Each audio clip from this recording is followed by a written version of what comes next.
নজরে দেখে নিন দেশ বিদেশের সকল খবর। রাষ্ট্রপতি মির্জা ফখরুল ইসলাম আলমগীরের সাথে সাক্ষাৎ করেছেন প্রধান বিচারপতি জুবায়ের রহমান চৌধুরী। সাক্ষাৎ করেছেন ঢাকায় নিযুক্ত সৌদি রাষ্ট্রদূত। মন্ত্রিসভার বৈঠক অনুষ্ঠিত। বিকেলে সচিবালয়ে প্রধানমন্ত্রীর কার্যালয়ে বৈঠকে সভাপতিত্ব করেন প্রধানমন্ত্রী তারেক রহমান। মন্ত্রিসভার সকল সদস্যরাও প্রথমবারের মতো এই বৈঠকে অংশ নেন।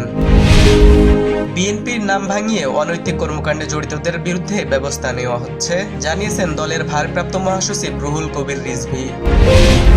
ফেনীর সোনাগাজীর আলোচিত মাদ্রাসা ছাত্রী নুসরাত হত্যায় মাদ্রাসার অধ্যক্ষ এস.এম. সিরাজউদ্দৌলা ও সাদ্দাম হোসেনের মৃত্যুদণ্ড হাইকোর্টে বহাল 4 জনের যাবজ্জীবন।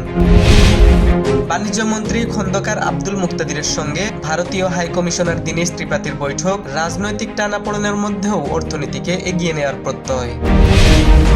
সড়ক পরিবহন মন্ত্রী শেখ রবিউল আলম বলেছেন, আইন প্রয়োগ ও জরুরি চিকিৎসা সেবা নিশ্চিত করা গেলে সড়ক দুর্ঘটনা ও দুর্ঘটনাজনিত মৃত্যুর সংখ্যা অর্ধেকে নামিয়ে নেওয়া সম্ভব।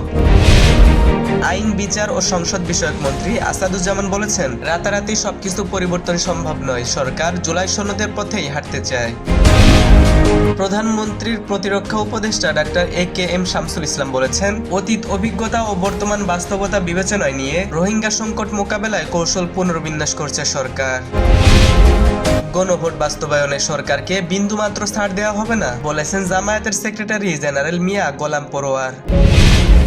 দেশ পরিচালনায় 6 মাসে সরকার পুরোপুরি ব্যর্থ, বেশিরভাগ প্রতিশ্রুতির বরখেলাপ করেছে, অভিযোগ বিরোধী দলীয় চিফ হুইপ ও এনসিপির আহ্বায়ক নাহিদ ইসলামের। প্রধান নির্বাচন কমিশনার এ.এম.এন. নাসির উদ্দিন বলেছেন, স্থানীয় নির্বাচনের দিনক্ষণ সরকার নয়, ঠিক করবে নির্বাচন কমিশন।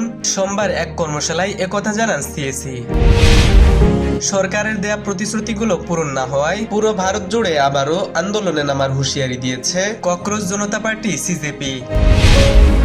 অস্ট্রেলিয়ায় টপ অ্যান্ড টি-20 সিরিজে টানা 3য় জয়ে শীর্ষে উঠেছে বাংলাদেশ হাই পারফরম্যান্স দল। ডারউইনে ভিক্টোরিয়া ক্রিকেট একাডেমি দলকে 5 উইকেট হারিয়েছে এইচপি দল।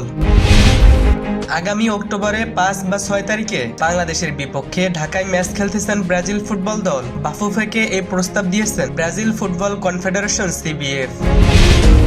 রাজধানী ঢাকার 416 বছর উপলক্ষে মধুমিতা সিনেমা হলে চলছে চলচ্চিত্র সপ্তাহ। উৎসবে আগামী মঙ্গলবার দেখানো হবে অশিক্ষিত ও রংবাজ, বুধবার সবুজ সাথী ও নাচের পুতুল, শুক্রবার পর্যন্ত চলবে এই উৎসব।